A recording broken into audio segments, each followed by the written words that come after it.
प्रद्युम्नो अमितविक्रमः सङ्कर्षणो निरुद्धश्च शेषाद्रिपतिरेव च जनार्दनः पद्मनाभो वेङ्कटाचलवासनः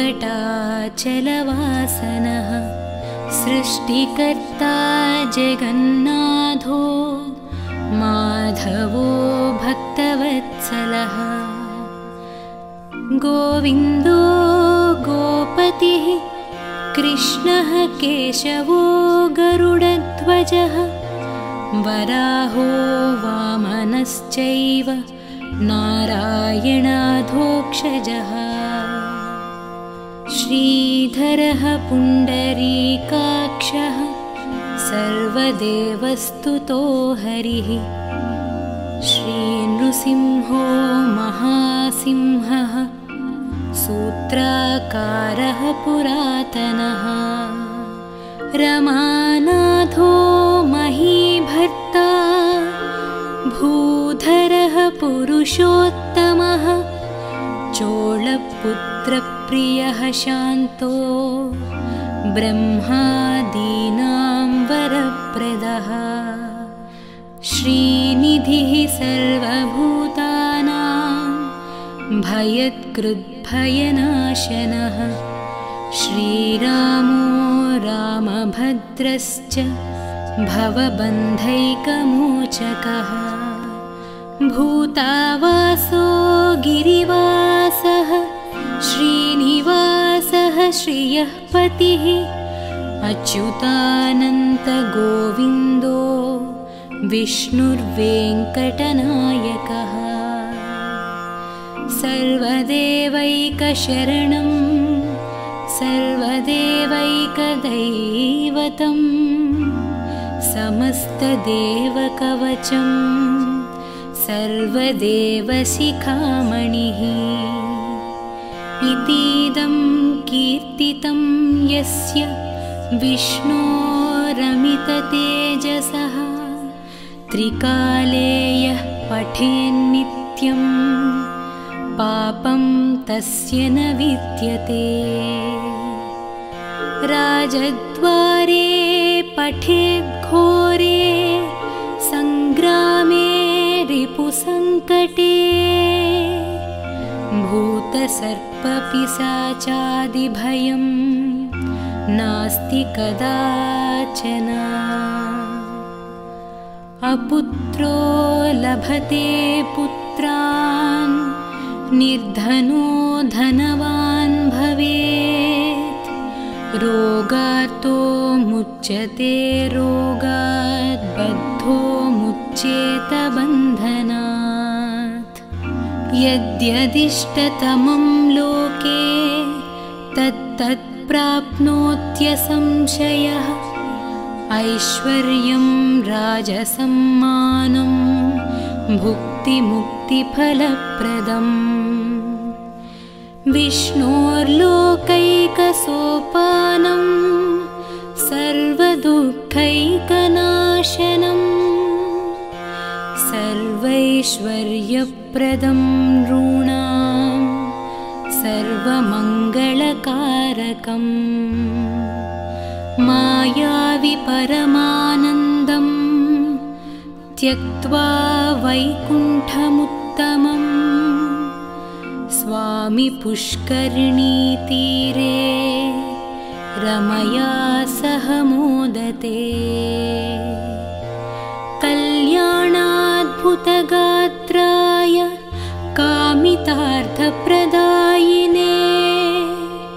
श्रीमद्वेङ्कटनाथाय श्रीनिवासाय मङ्गलम् इति श्रीब्रह्माण्डपुराणे ब्रह्मनारदसंवादे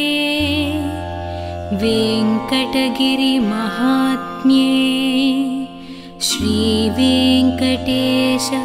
अष्टकं सम्पूर्णम्।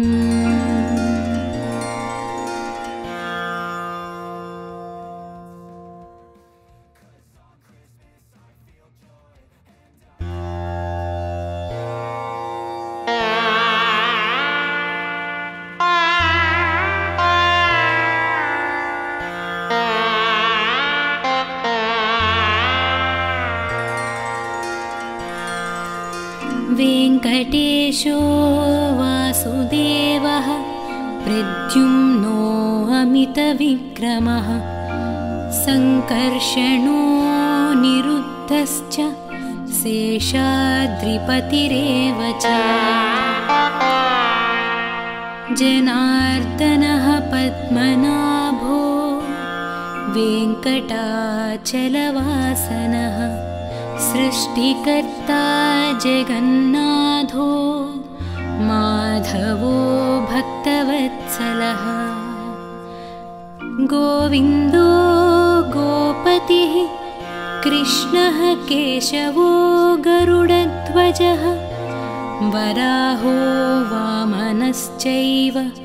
नारायणाधोक्षजः श्रीधरः पुण्डरीकाक्षः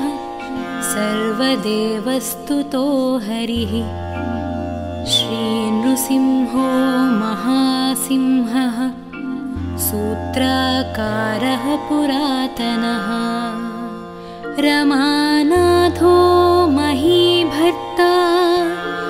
भूधरः पुरुषोत्तमः चोळपुत्रप्रियः शान्तो ब्रह्मादीनां वरप्रदः श्रीनिधिः सर्वभूतानां भयत्कृद्भयनाशनः श्रीरामो रामभद्रश्च भवबन्धैकमोचकः भूतावासो गिरिवासः श्रीनिवासः श्रियः पतिः अच्युतानन्तगोविन्दो विष्णुर्वेङ्कटनायकः सर्वदेवैकशरणं सर्वदेवैकदैवतं समस्तदेवकवचं सर्वदेवशिखामणिः इतीदं कीर्तितं यस्य विष्णोरमिततेजसः त्रिकाले यः पठेन्नित्यं पापं तस्य न विद्यते राजद्वारे पठेद्घोरे सङ्ग्रामे रिपुसङ्कटे भूतसर्पपिशाचादिभयं नास्ति कदाचन अपुत्रो लभते पुत्रान् निर्धनो धनवान् भवेत् रोगार्तो मुच्यते रोगात् बद्धो मुच्येत बन्धनात् यद्यदिष्टतमं लोके तत्तत् प्राप्नोत्यसंशयः ऐश्वर्यं राजसम्मानं भुक्तिमुक्तिफलप्रदम् विष्णोर्लोकैकसोपानं सर्वदुःखैकनाशनं सर्वैश्वर्यप्रदं नृणां सर्वमङ्गलकारकम् मायावि परमानन्दं त्यक्त्वा वैकुण्ठमुत्तमं स्वामि पुष्करिणीतीरे रमया सह मोदते कल्याणाद्भुतगात्राय कामितार्थप्रदायिने श्रीमद्वेङ्कटनाथाय श्रीनिवासाय मङ्गलम् इति श्रीब्रह्माण्डपुराणे ब्रह्मनारदसंवादे वेङ्कटगिरिमहात्म्ये श्रीवेङ्कटेश अष्टकं सम्पूर्णम्।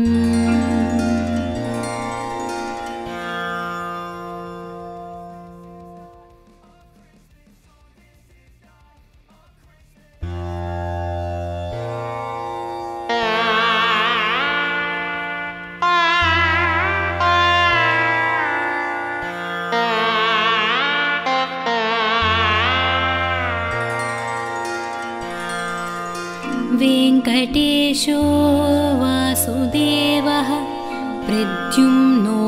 अमितविक्रमः सङ्कर्षणो निरुद्धश्च शेषाद्रिपतिरेव च जनार्दनः पद्मनाभो वेङ्कटाचलवासनः सृष्टिकर्ता जगन्नाथो माधवो भक्तवत्सलः गोविन्दो गोपतिः कृष्णः केशवो गरुडध्वजः वराहो वामनश्चैव नारायणाधोक्षजः श्रीधरः पुण्डरीकाक्षः सर्वदेवस्तुतो हरिः श्रीनृसिंहो महासिंहः सूत्राकारः पुरातनः रमानाथो महीभर्ता भूधरः पुरुषोत्तमः चोळपुत्रप्रियः शान्तो ब्रह्मादीनां वरप्रदः श्रीनिधिः सर्वभूतानां भयत्कृद्भयनाशनः श्रीरामो रामभद्रश्च भवबन्धैकमोचकः भूतावासो गिरिवासः श्रीनिवासः श्रियः पतिः अच्युतानन्तगोविन्दो विष्णुर्वेङ्कटनायकः सर्वदेवैकशरणं सर्वदेवैकदैवतं समस्तदेवकवचं सर्वदेवशिखामणिः इतीदं कीर्तितं यस्य विष्णोरमिततेजसः त्रिकाले यः पठेन्नित्यं पापं तस्य न विद्यते राजद्वारे पठेद्घोरे सङ्ग्रामे रिपुसङ्कटे भूतसर्पपिशाचादिभयं नास्ति कदाचन अपुत्रो लभते पुत्रान् निर्धनो धनवान् भवेत् रोगार्तो मुच्यते रोगात् बद्धो मुच्येत बन्धनात् यद्यदिष्टतमं लोके तत्तत् प्राप्नोत्यसंशयः ऐश्वर्यं राजसम्मानं भुक्तिमुक्तिफलप्रदम् विष्णोर्लोकैकसोपानं सर्वदुःखैकनाशनं सर्वैश्वर्यप्रदं नॄणां सर्वमङ्गलकारकम् मायावि परमानन्दं त्यक्त्वा वैकुण्ठमुत्तमम् स्वामी पुष्करिणीतीरे रमया सह मोदते कल्याणाद्भुतगात्राय कामितार्थप्रदायिने श्रीमद्वेङ्कटनाथाय श्रीनिवासाय मङ्गलम्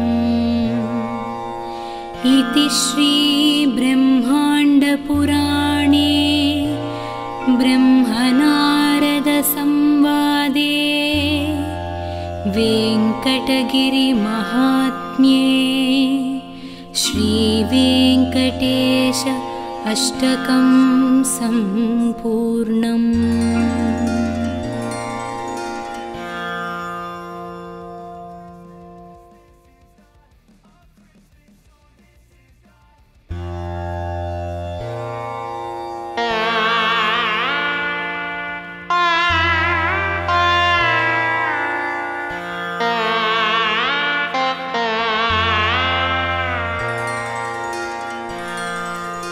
वेङ्कटेशो वासुदेवः प्रद्युम्नो अमितविक्रमः सङ्कर्षणो निरुद्धश्च शेषाद्रिपतिरेव च जनार्दनः पद्मनाभो वेङ्कटाचलवासनः सृष्टिकर्ता जगन्नाथो माधवो भक्तवत्सलः गोविन्दो गोपतिः कृष्णः केशवो गरुडध्वजः वराहो वामनश्चैव नारायणाधोक्षजः श्रीधरः पुण्डरीकाक्षः सर्वदेवस्तुतो हरिः श्रीनृसिंहो महासिंहः सूत्राकारः पुरातनः रमानाथो महीभर्ता भूधरः पुरुषोत्तमः चोळपुत्रप्रियः शान्तो ब्रह्मादीनां वरप्रदः श्रीनिधिः सर्वभूतानां भयत्कृद्भयनाशनः श्रीरामो रामभद्रश्च भवबन्धैकमोचकः भूतावासो गिरिवासः श्रीनिवासः श्रियः पतिः अच्युतानन्तगोविन्दो विष्णुर्वेङ्कटनायकः सर्वदेवैकशरणं सर्वदेवैकदैवतं समस्तदेवकवचं सर्वदेवशिखामणिः इतीदं कीर्तितं यस्य विष्णोरमिततेजसः त्रिकाले यः पठेन्नित्यं पापं तस्य न विद्यते राजद्वारे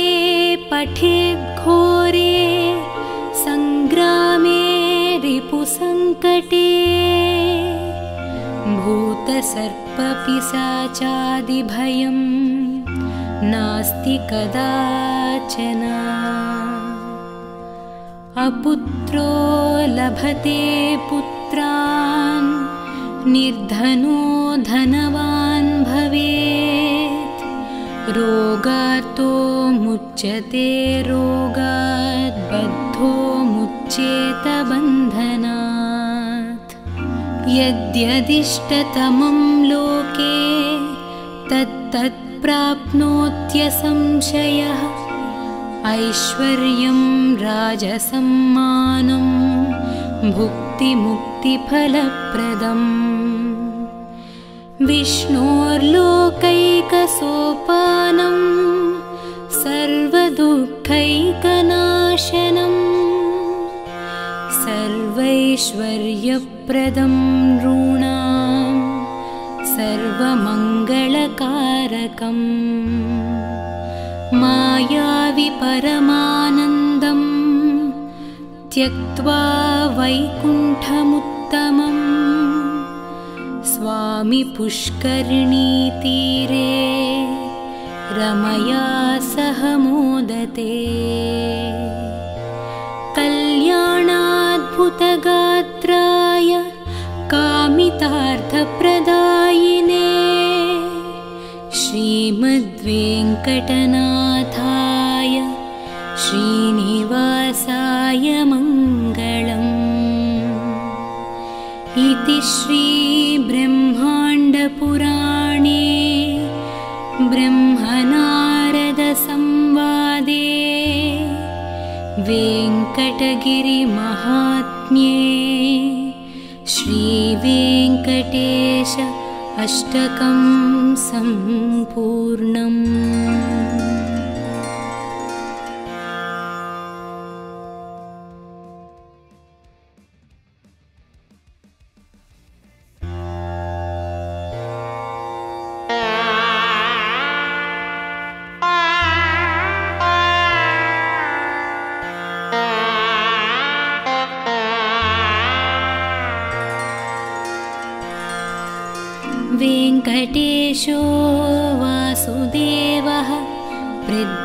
नो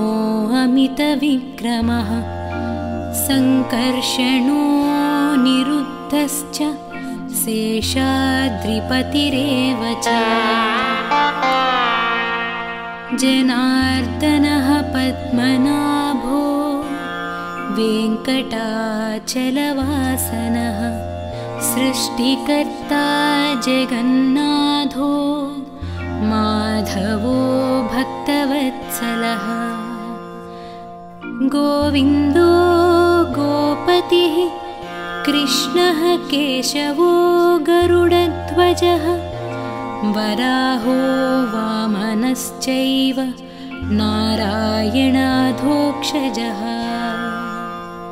श्रीधरः पुण्डरीकाक्षः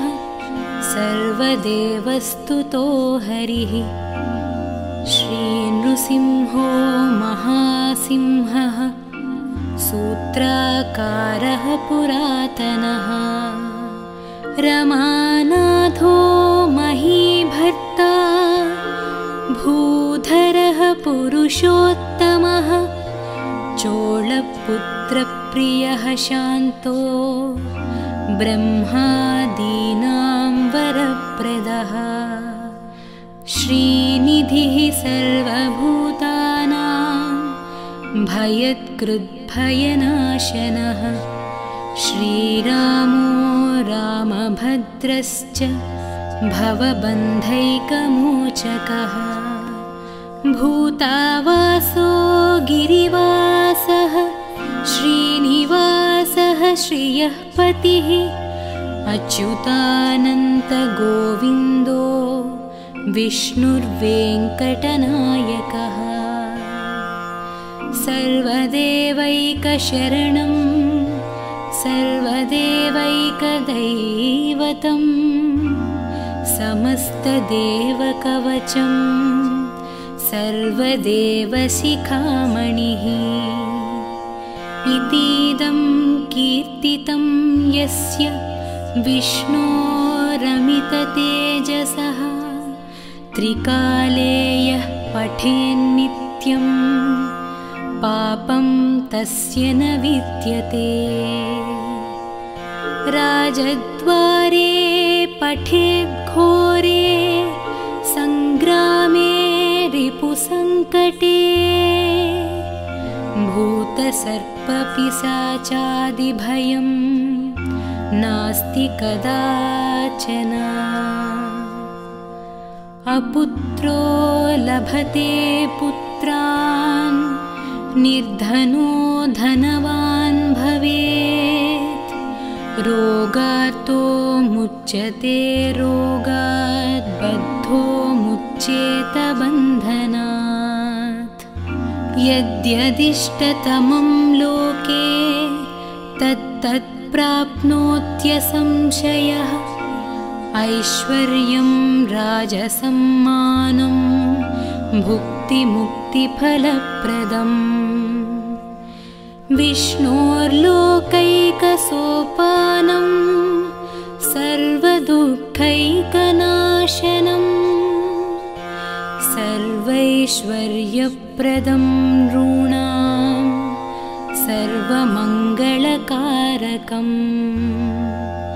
मायावि परमानन्दं त्यक्त्वा वैकुण्ठमुत्तमं स्वामि पुष्करिणीतीरे रमया सह मोदते कल्याणाद्भुतगात्राय कामितार्थप्रदायिने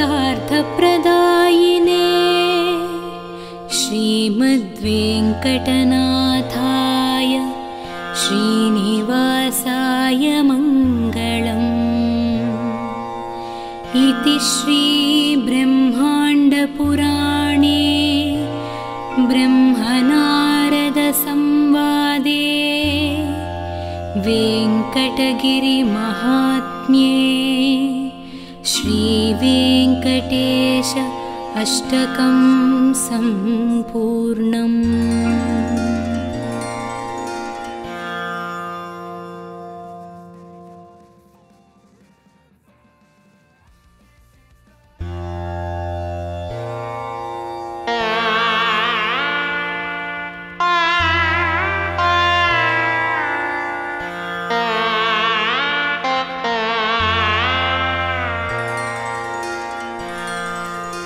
वेङ्कटेशो वासुदेवः प्रद्युम्नो अमितविक्रमः सङ्कर्षणो निरुद्धश्च शेषाद्रिपतिरेव च जनार्दनः पद्मनाभो वेङ्कटाचलवासनः सृष्टिकर्ता जगन्नाथो माधवो भक्तवत्सलः गोविन्दो गोपतिः कृष्णः केशवो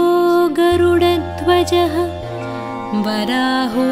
वामनश्चैव नारायणाधोक्षजः श्रीधरः पुण्डरीकाक्षः सर्वदेवस्तुतो हरिः श्रीनृसिंहो महासिंहः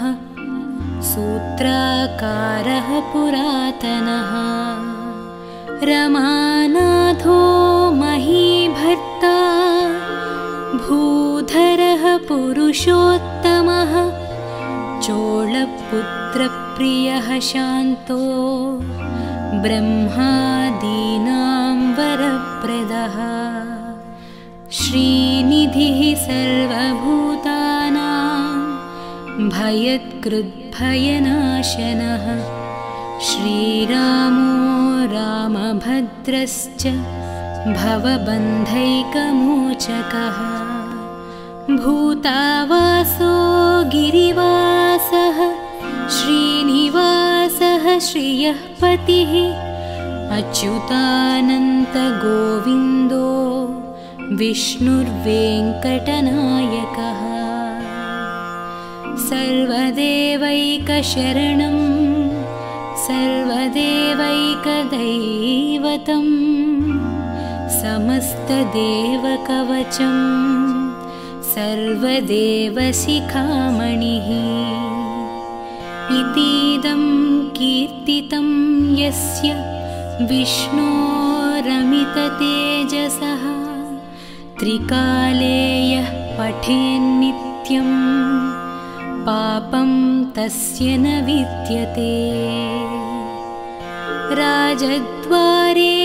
पठेद्घोरे सङ्ग्रामे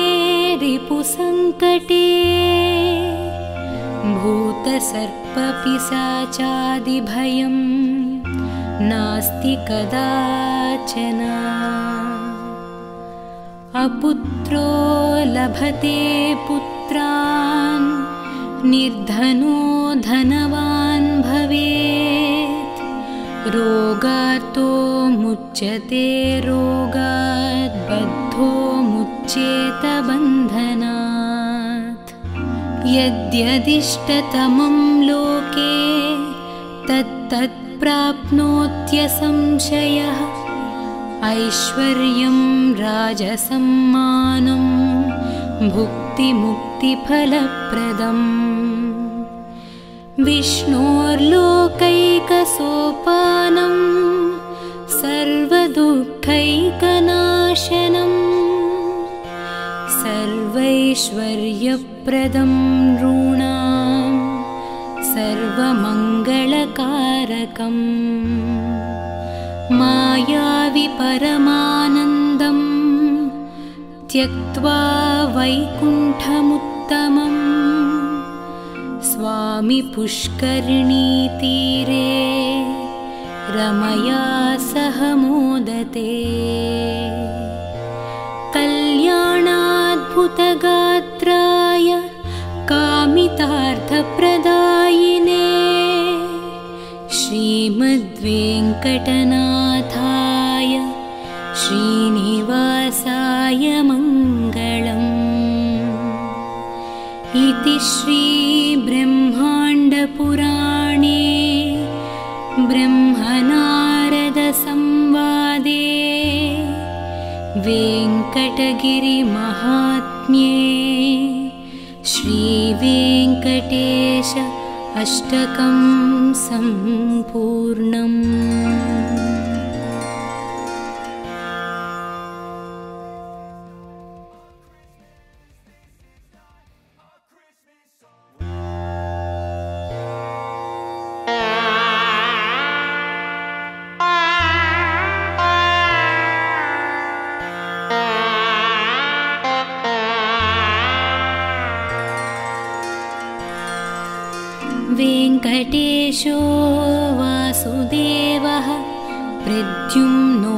नामितविक्रमः सङ्कर्षणो निरुद्धश्च शेषाद्रिपतिरेव च जनार्दनः पद्मनाभो वेङ्कटाचलवासनः सृष्टिकर्ता जगन्नाथो माधवो भक्तवत्सलः गोविन्दो गोपतिः कृष्णः केशवो गरुडध्वजः वराहो वामनश्चैव नारायणाधोक्षजः श्रीधरः पुण्डरीकाक्षः सर्वदेवस्तुतो हरिः श्रीनृसिंहो महासिंहः सूत्राकारः पुरातनः रमानाथो महीभर्ता भूधरः पुरुषोत्तमः चोळपुत्रप्रियः शान्तो ब्रह्मादीनां वरप्रदः श्रीनिधिः सर्वभूतानां भयत्कृद्भयनाशनः श्रीरामो रामभद्रश्च भवबन्धैकमोचकः भूतावासो गिरिवासः श्रीनिवासः श्रियः पतिः अच्युतानन्तगोविन्दो विष्णुर्वेङ्कटनायकः सर्वदेवैकशरणं सर्वदेवैकदैवतं समस्तदेवकवचं सर्वदेवशिखामणिः इतीदं कीर्तितं यस्य विष्णोरमिततेजसः त्रिकाले यः पठेन्नित्यं पापं तस्य न विद्यते राजद्वारे पठेद्घोरे सङ्ग्रामे रिपुसङ्कटे भूतसर्पपिशाचादिभयं नास्ति कदाचन अपुत्रो लभते पुत्रान् निर्धनो धनवान् भवेत् रोगार्तो मुच्यते रोगात् बद्धो मुच्येत बन्धनात् यद्यदिष्टतमं लोके तत्तत् प्राप्नोत्यसंशयः ऐश्वर्यं राजसम्मानं भुक्तिमुक्तिफलप्रदम् विष्णोर्लोकैकसोपानं सर्वदुःखैकनाशनं सर्वैश्वर्यप्रदं नॄणां सर्वमङ्गलकारकम् मायावि परमानन्दं त्यक्त्वा वैकुण्ठमुत्तमं स्वामि पुष्करिणीतीरे रमया सह मोदते कल्याणाद्भुतगात्राय कामितार्थप्रदायिने श्रीमद्वेङ्कटनाथाय श्रीनिवासाय मङ्गलम् इति श्रीब्रह्माण्डपुराणे ब्रह्मनारदसंवादे वेङ्कटगिरिमहात्म्ये श्रीवेङ्कटेश अष्टकं सम्पूर्णम्।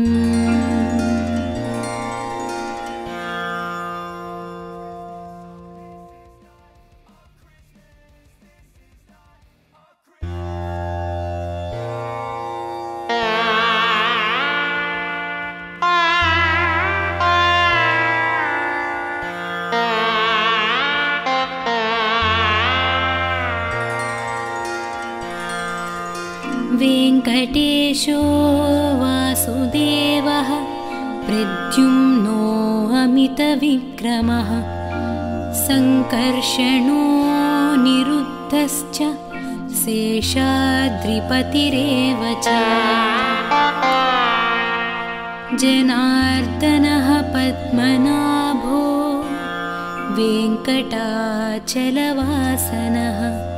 सृष्टिकर्ता जगन्नाथो माधवो भक्तवत्सलः गोविन्दो गोपतिः कृष्णः केशवो गरुडध्वजः वराहो वामनश्चैव नारायणाधोक्षजः श्रीधरः पुण्डरीकाक्षः सर्वदेवस्तुतो हरिः श्रीनृसिंहो महासिंहः सूत्राकारः पुरातनः रमानाथो महीभर्ता भूधरः पुरुषोत्तमः चोळपुत्रप्रियः शान्तो ब्रह्मादीनां वरप्रदः श्रीनिधिः सर्वभूतानां भयत्कृद्भयनाशनः श्रीरामो रामभद्रश्च भवबन्धैकमोचकः भूतावासो गिरिवासः श्रीनिवासः श्रियः पतिः अच्युतानन्तगोविन्दो विष्णुर्वेङ्कटनायकः सर्वदेवैकशरणं सर्वदेवैकदैवतं समस्तदेवकवचं सर्वदेवशिखामणिः इतीदं कीर्तितं यस्य विष्णोरमिततेजसः त्रिकाले यः पठेन्नित्यं पापं तस्य न विद्यते राजद्वारे पठेद्घोरे सङ्ग्रामे रिपुसङ्कटे भूतसर्पपिशाचादिभयं नास्ति कदाचन अपुत्रो लभते पुत्रान् निर्धनो धनवान् भवेत् रोगार्तो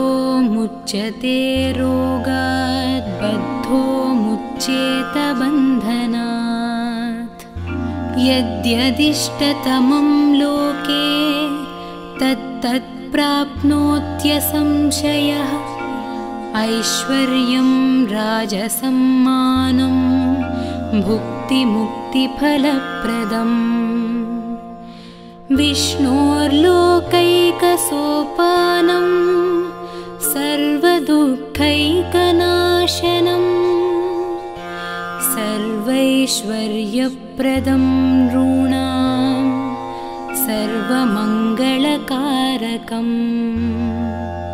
मायावि परमानन्दं त्यक्त्वा वैकुण्ठमुत्तमं स्वामि पुष्करिणीतीरे रमया सह मोदते कल्याणाद्भुतगात्राय कामितार्थप्रदायिने श्रीमद्वेङ्कटनाथाय श्रीनिवासाय मङ्गलम् इति श्रीब्रह्माण्डपुराणे ब्रह्मनारदसंवादे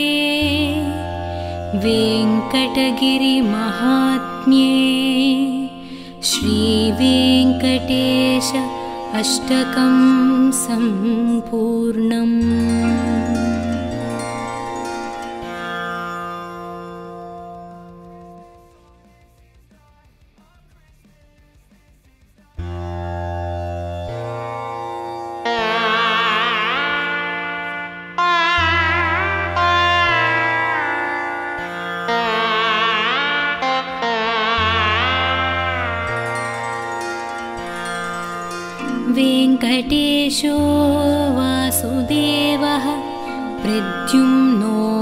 अमितविक्रमः सङ्कर्षणो निरुद्धश्च शेषाद्रिपतिरेव च जनार्दनः पद्मनाभो वेङ्कटाचलवासनः सृष्टिकर्ता जगन्नाथो माधवो भक्तवत्सलः गोविन्दो गोपतिः कृष्णः केशवो गरुडध्वजः वराहो वामनश्चैव नारायणाधोक्षजः श्रीधरः पुण्डरीकाक्षः सर्वदेवस्तुतो हरिः श्रीनृसिंहो महासिंहः सूत्राकारः पुरातनः रमानाथो महीभर्ता भूधरः पुरुषोत्तमः चोळपुत्रप्रियः शान्तो ब्रह्मादीनां वरप्रदः श्रीनिधिः सर्वभूतानां भयत्कृद्भयनाशनः श्रीरामो रामभद्रश्च भवबन्धैकमोचकः भूतावासो गिरिवासः श्रीनिवासः श्रियः पतिः अच्युतानन्तगोविन्दो विष्णुर्वेङ्कटनायकः सर्वदेवैकशरणं सर्वदेवैकदैवतं समस्तदेवकवचं सर्वदेवशिखामणिः इतीदं कीर्तितं यस्य विष्णोरमिततेजसः त्रिकाले यः पठेन्नित्यं पापं तस्य न विद्यते राजद्वारे पठेद्घोरे सङ्ग्रामे रिपुसङ्कटे भूतसर्पपिशाचादिभयं नास्ति कदाचन अपुत्रो लभते पुत्रान् निर्धनो धनवान् भवेत् रोगार्तो मुच्यते रोगात् बद्धो मुच्येत बन्धनात् यद्यदिष्टतमं लोके तत्तत् प्राप्नोत्यसंशयः ऐश्वर्यं राजसम्मानं भुक्तिमुक्तिफलप्रदम् विष्णोर्लोकैकसोपानं सर्वदुःखैकनाशनं सर्वैश्वर्यप्रदं नॄणां सर्वमङ्गलकारकम् मायावि परमानन्दं त्यक्त्वा वैकुण्ठमुत्तमम् स्वामी पुष्करिणीतीरे रमया सह मोदते कल्याणाद्भुतगात्राय कामितार्थप्रदायिने श्रीमद्वेङ्कटनाथाय श्रीनिवासाय मङ्गलम् इति श्रीब्रह्माण्डपुराणे ब्रह्मनारदसंवादे वेङ्कटगिरिमहात्म्ये श्रीवेङ्कटेश अष्टकं सम्पूर्णम्।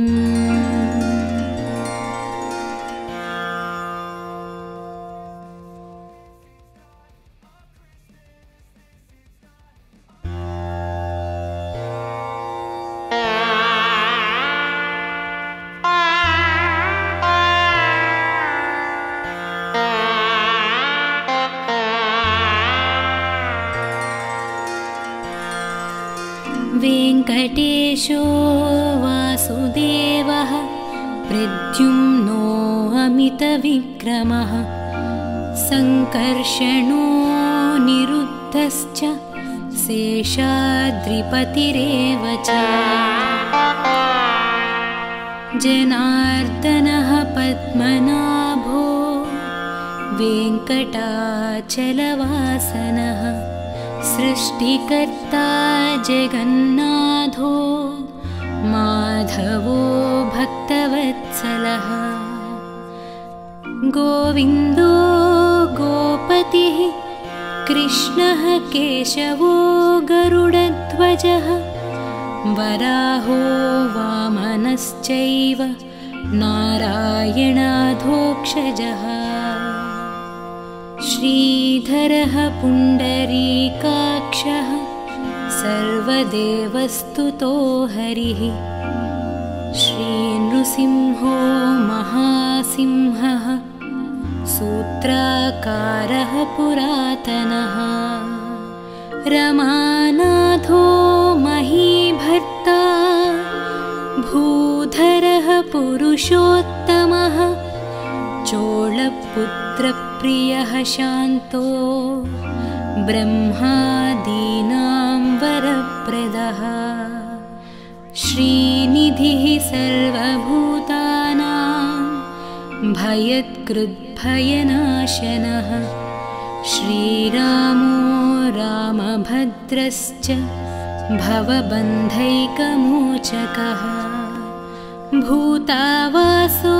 गिरिवासः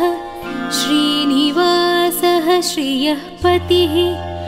अच्युतानन्तगोविन्दो विष्णुर्वेङ्कटनायकः सर्वदेवैकशरणं सर्वदेवैकदैवतं समस्तदेवकवचं सर्वदेवशिखामणिः इतीदं कीर्तितं यस्य विष्णोरमिततेजसः त्रिकाले यः पठेन्नित्यं पापं तस्य न विद्यते राजद्वारे पठेद्घोरे सङ्ग्रामे रिपुसङ्कटे भूतसर्पपिशाचादिभयं नास्ति कदाचन अपुत्रो लभते पुत्रान् निर्धनो धनवान् भवेत् रोगार्तो मुच्यते रोगात् बद्धो मुच्येत बन्धनात् यद्यदिष्टतमं लोके तत्तत् प्राप्नोत्यसंशयः ऐश्वर्यं राजसम्मानं भुक्तिमुक्तिफलप्रदम् विष्णोर्लोकैकसोपानं सर्वदुःखैकनाशनं सर्वैश्वर्यप्रदं नॄणां सर्वमङ्गलकारकम् मायावि परमानन्दं त्यक्त्वा वैकुण्ठमुत्तमं स्वामि पुष्करिणीतीरे रमया सह मोदते कल्याणाद्भुतगात्राय कामितार्थप्रदायिने श्रीमद्वेङ्कटनाथाय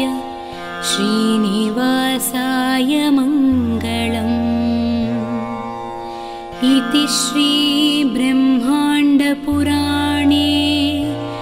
ब्रह्मनारदसंवादे वेङ्कटगिरिमहात्म्ये श्रीवेङ्कटेश अष्टकं सम्पूर्णम्।